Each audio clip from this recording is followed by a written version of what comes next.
Welcome, loyal fans. My name is Matt Armstrong and I will be your host for the start of this video. With this race, we are already 2/3 on the way in this nation's cup. Today we are tasked to drive on the fictional trial mountain track, and for transportation on this track we have the choice between two cars. Let's take a look. So these two cars are basically the same. Development was a joint effort between Toyota and Subaru, each responsible for different parts of the car. The only differences here are of course the brand badges on the car and also a slightly different front bumper. Other than that, everything including the interior is identical. Corporate needs you to find the differences between this picture and this picture. Okay. They're the same picture. So how on earth can we ever make a choice between those two? I got an idea.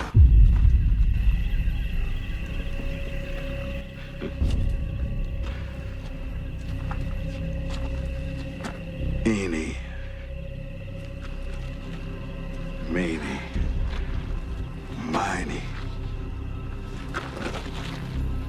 mo. Catch the tiger by his toe. If he hollers, let him go. My mother told me to pick the very best one. And you are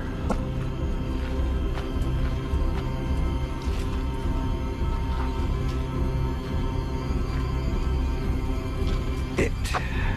Alright, I guess that settles it. Thanks, Negan. Qualifying is slightly extended to 6 minutes, with laps lasting a little over 2 minutes that should allow for 3 flying laps. The race itself is rather short with only 10 laps, so the race should last for about 22 to 23 minutes. The only available tyres are the sports hard road tyres. These are not slick, so the car will not have a lot of grip here. There is no mandatory pit stop and fuel will easily last for the entire race, so we just have a sprint race on our hands. Strategy-wise, there's nothing else to say or do, except for drive that thing hard and fast, and do that until the wheels fall off.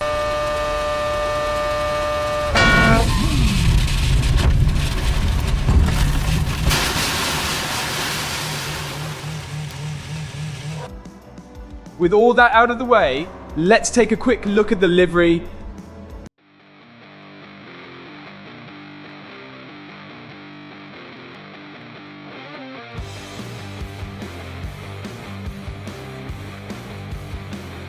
Not the best one we have had this cup, but still a decent looking livery, I would say.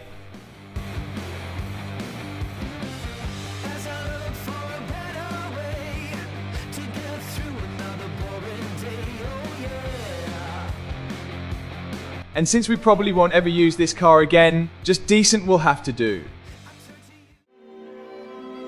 That'll do, pig. That'll do.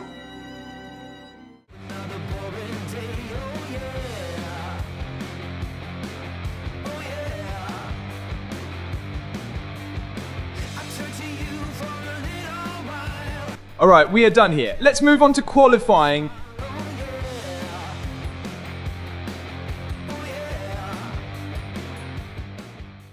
Hopefully this time that annoying other commentator won't cut me off, saying we will have to look at some highlights first. I hate it when that happens. Yeah, sorry to disappoint you, Matt, but we indeed have some highlights to look at first. Qualifying was excellent, and the 2-minute 15.567 lap time he set puts him fourth on the grid. Let's go take a look at what happened during the race, resulting in us having to watch the highlights right now. And look who we also have in this lobby. Always nice to see familiar faces, even though they might be scared of being punted off track. The start is already weird. The game starts him in first gear, while all the other times the rolling start was always in second gear.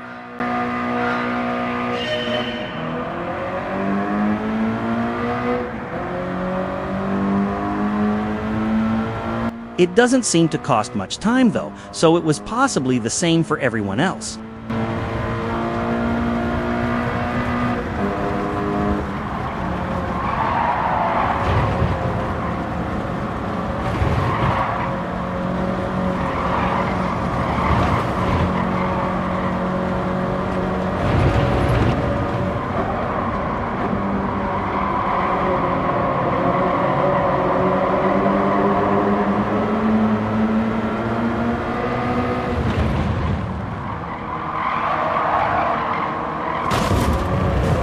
And there is the first annoyance. The baguette in front gets the corner wrong, but there is no way to go but give him a bump.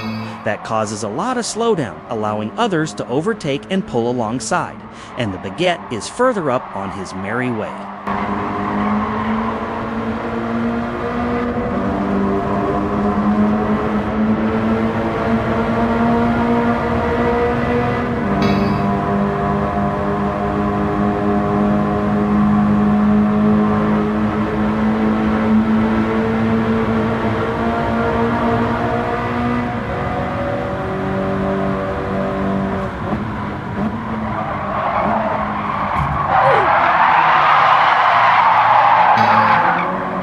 And of course, we have some Russian deep-sea diver trying to catch the inside corner from a mile away as well.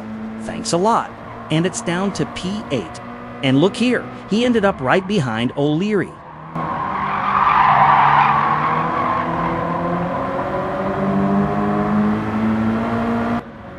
At the end of the next lap, the hunt for O'Leary is still on.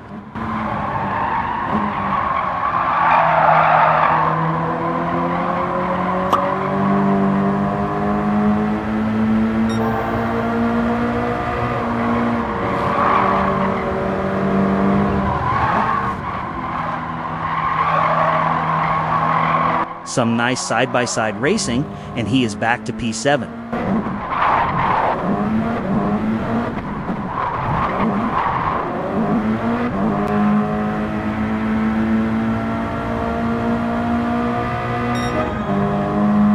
And a nice bump by O'Leary indicating that he is willing to work together.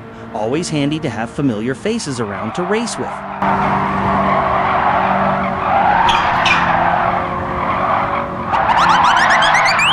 He gets the corner all kinds of wrong, and O'Leary is able to get right by again.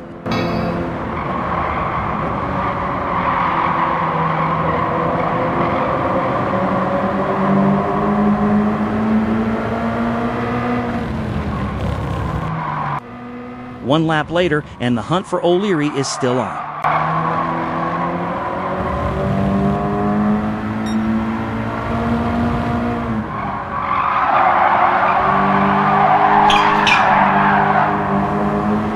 Hold on a minute.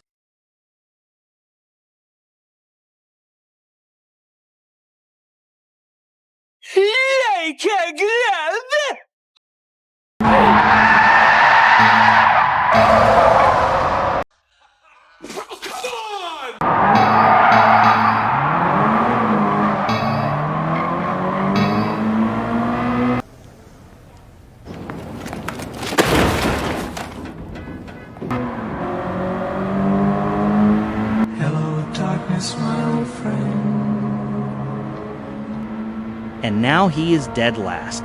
Nice physics, GT7. 2 laps later, some connection to the pack in front is made. Let's see what unfolds.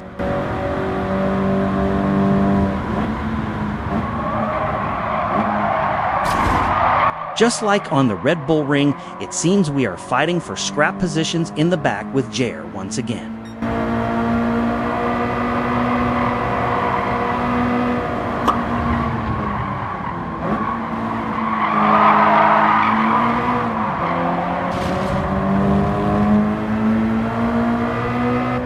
And just like last week, we have some clean racing with our adversary, Jair here. He even gives a bump instead of trying for the overtake into the chicane.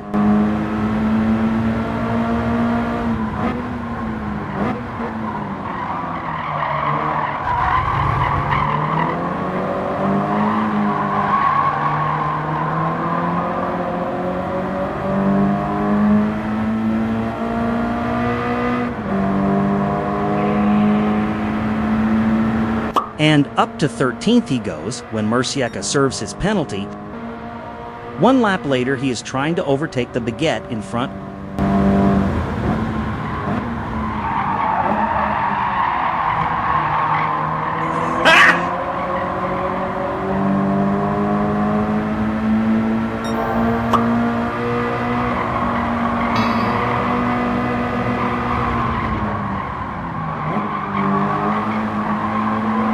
Okay.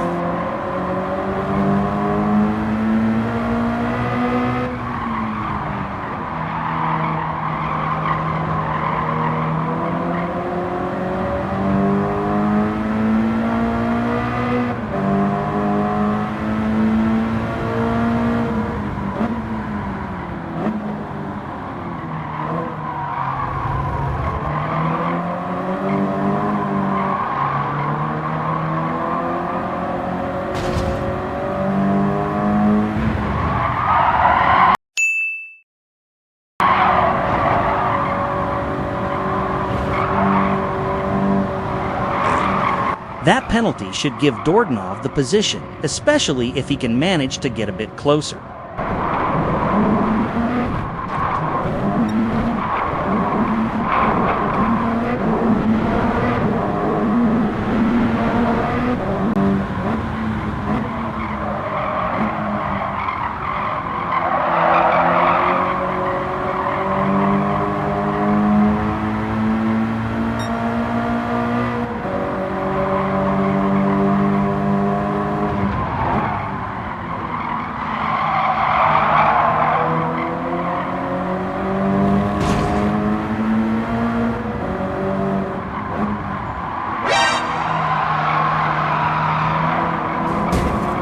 And of course, Dordanov is once again disadvantaged by someone else slowing down on the racing line. Not sure why the baguette was so hell-bent on overtaking anyway. He will concede that place right away when serving his penalty.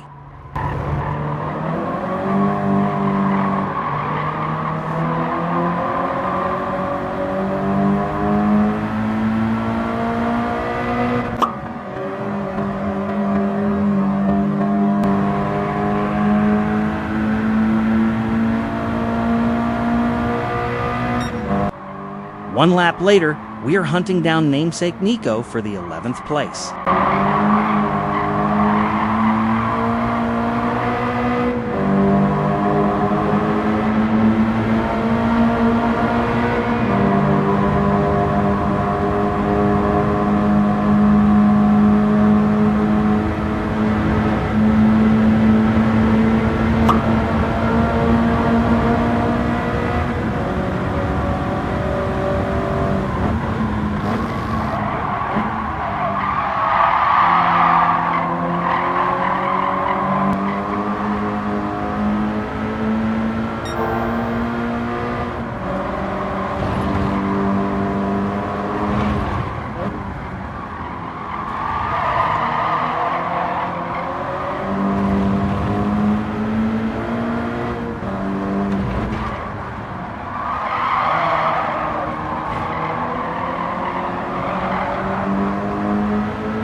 He was trying to bump, but Nico got out of the way.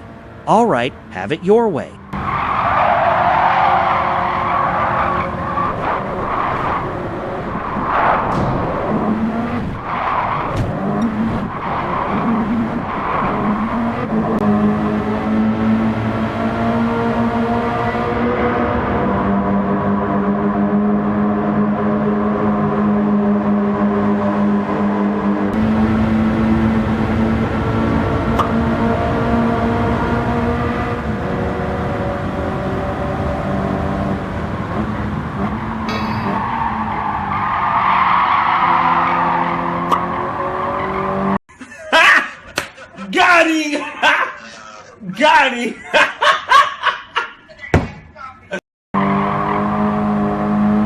and that is up to 11th.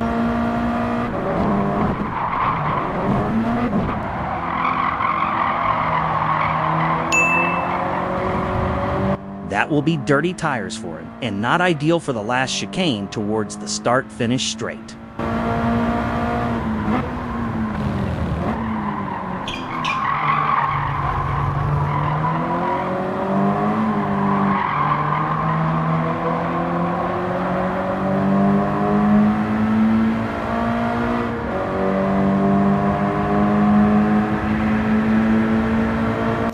Still managed to upgrade to a 10th place from dead last, but not good enough, of course. On to the next one. And look who else was apparently not yet satisfied with his result for the first race.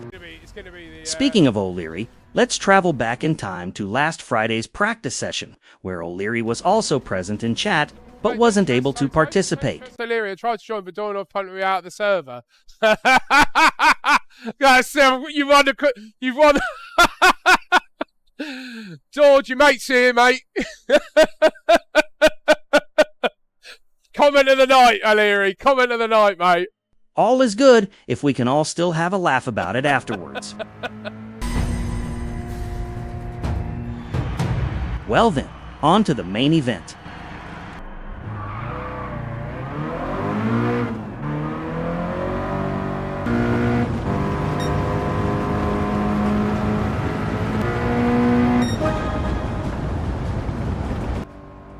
A 2-minute 15.817, not too shabby. Not as good as the lap from last race, but even that time would only have bumped him up to P4. It appears we have some very fast drivers here. Let's see what we can do in the race.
Once again, the game starts him in first gear. But just like last time, either that was the case for others as well, or it barely cost any time to be lost.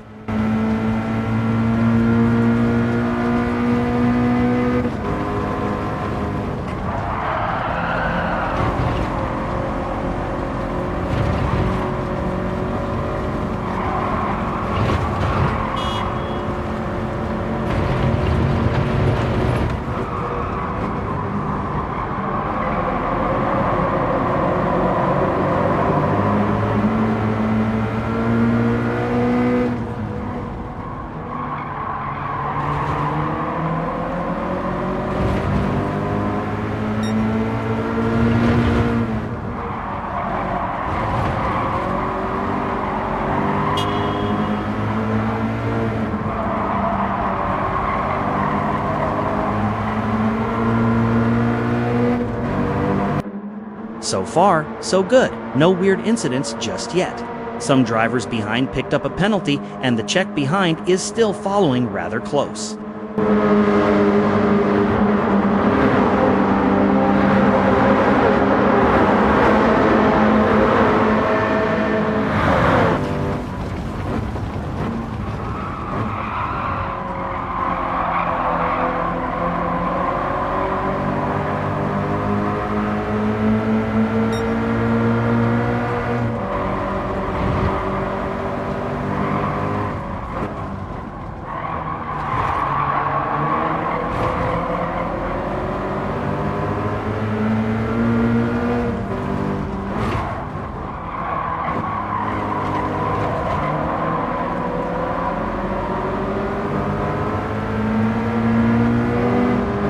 And there goes the Czech, crept up using the slipstream and got the better exit. Head down and let's try to follow him.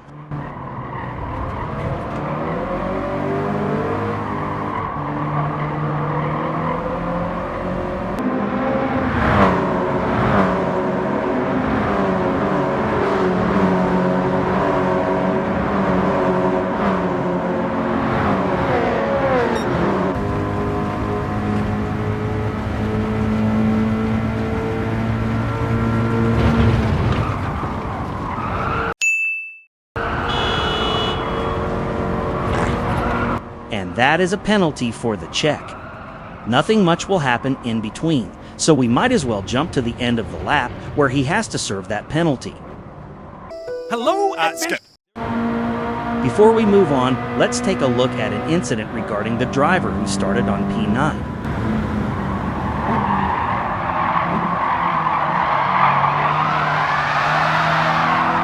That was really late on the brakes, and the tiniest tap span him around. Still not waiting up though. Sportsmanship could really use a boost here and there.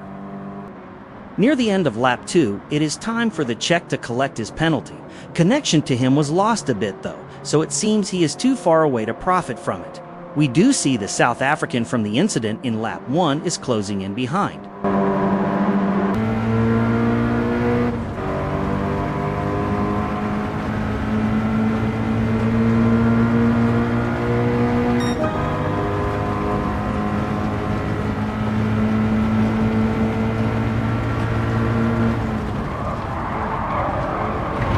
Yeah, that gap was too big to overtake him from that penalty alone, but some connection is made once again.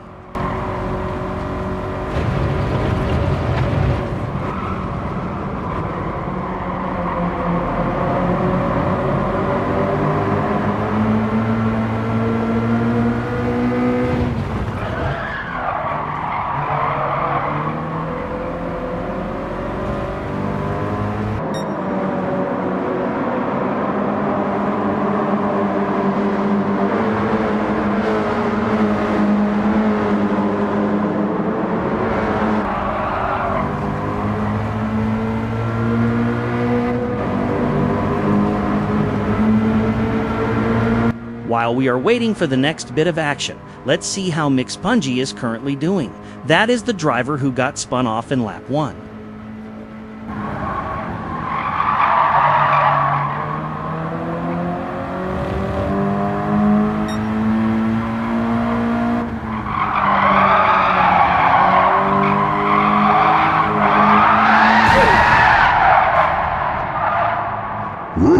Rage quit.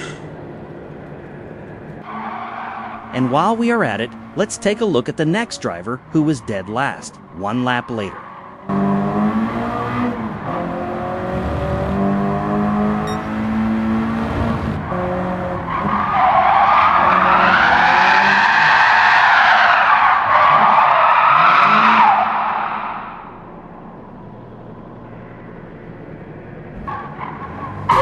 Rage quit. It almost seems like a pattern.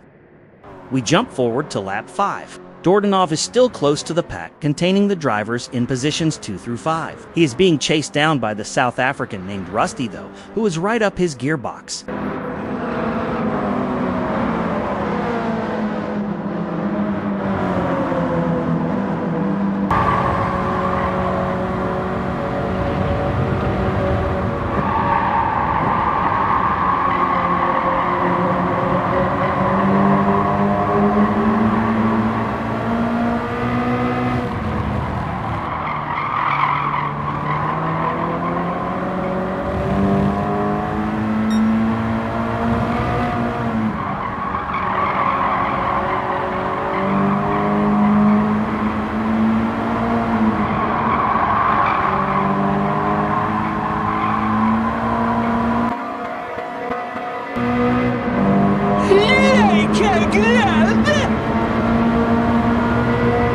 least we haven't got some weird invisible hitbox on that specific tunnel entrance. Happy days.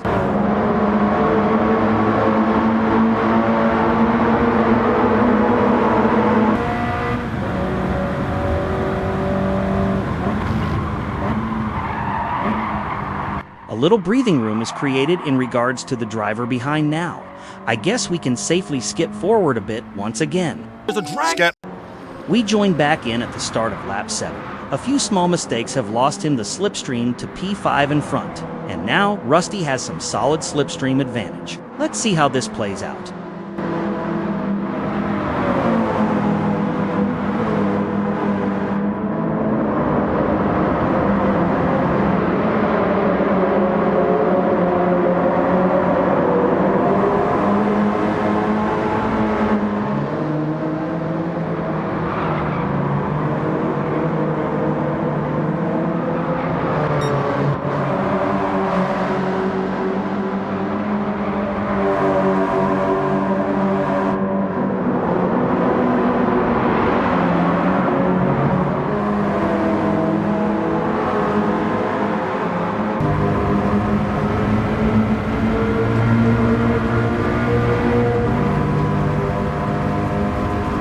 You can see the inevitable overtake coming up on the radar.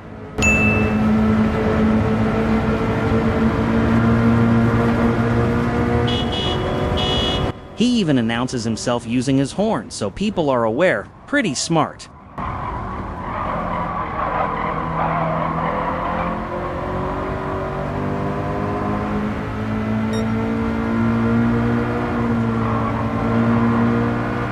Dordanov tried to fight back a bit, but realizes he is beat. Since Rusty seems to have the pace on him, it's probably better to try and follow him and see if they can both get back to P5 further in front.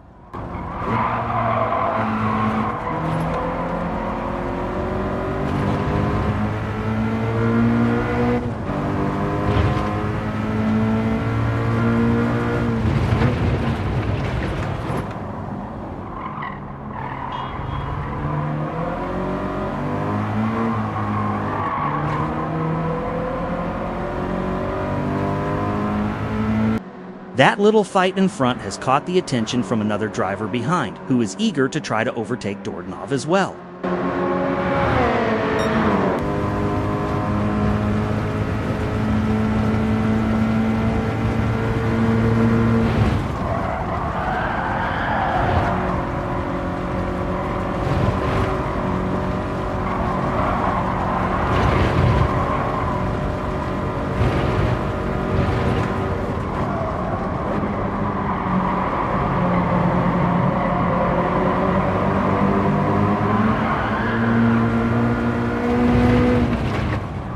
Almost lost control completely there, and that didn't feel like the car itself was slipping away. He has the sneaky suspicion that was caused by Paco behind him. Let's see if he is right.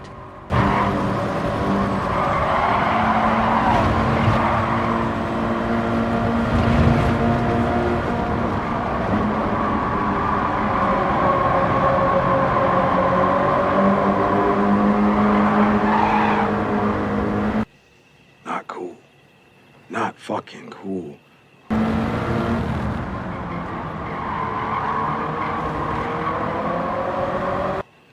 You have no fucking idea how not fucking cool that shit is. Look at this dude.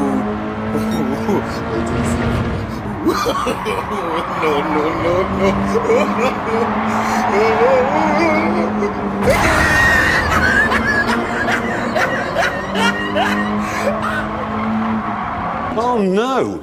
Anyway, last week.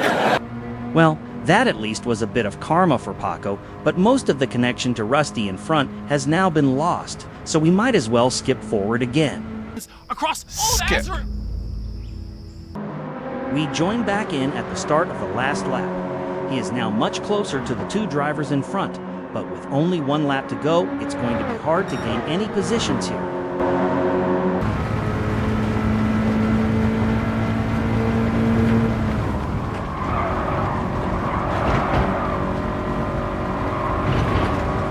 So how hard is it exactly to gain positions in this lap? gonna be super easy, barely an inconvenience. Oh, really? Yep, that was super easy indeed. Let's see what Sean did to lose it all on the last lap.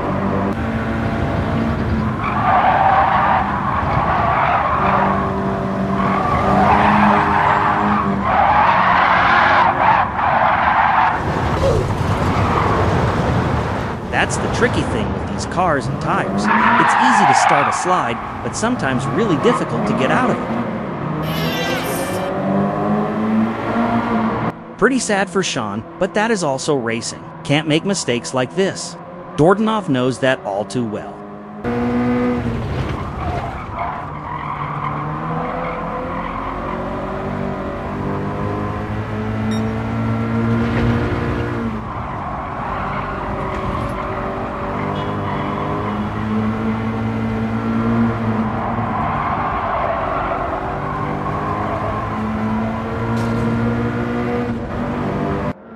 Even with Rusty in front slightly tapping the wall of the tunnel entrance, it's not going to be enough of a slowdown to manage an overtake.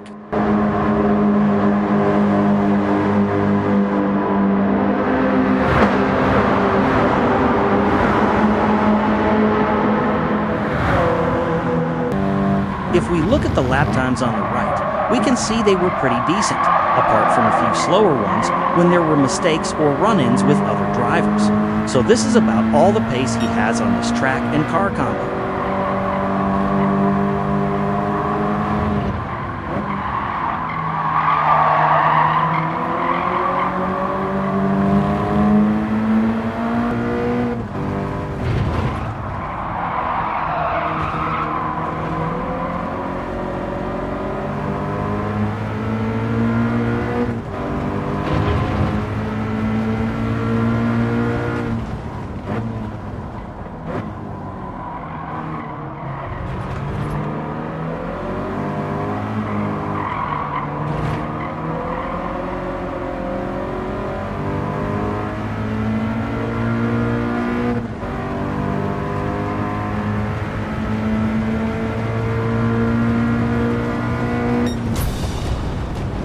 And that's it, a 6th place. Seeing as this wasn't a terrible race incident-wise, and pace was mostly good, that seems to be where he is at for this event. Road cars and tires have never been his strong suit, and might be something he has to work on more, but for now, he will take this result and move on. In the first race, we could see that it can also get a whole lot worse, so this 6th place is a very acceptable outcome. On to the next one.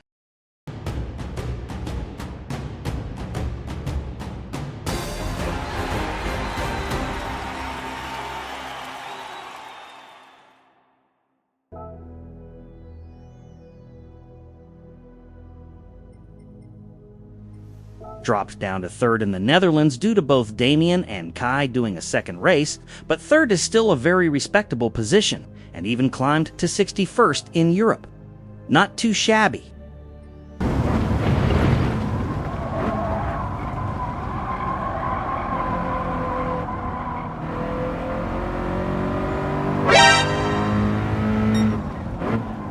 Don't tell me what I can't do! Don't tell me what I can't...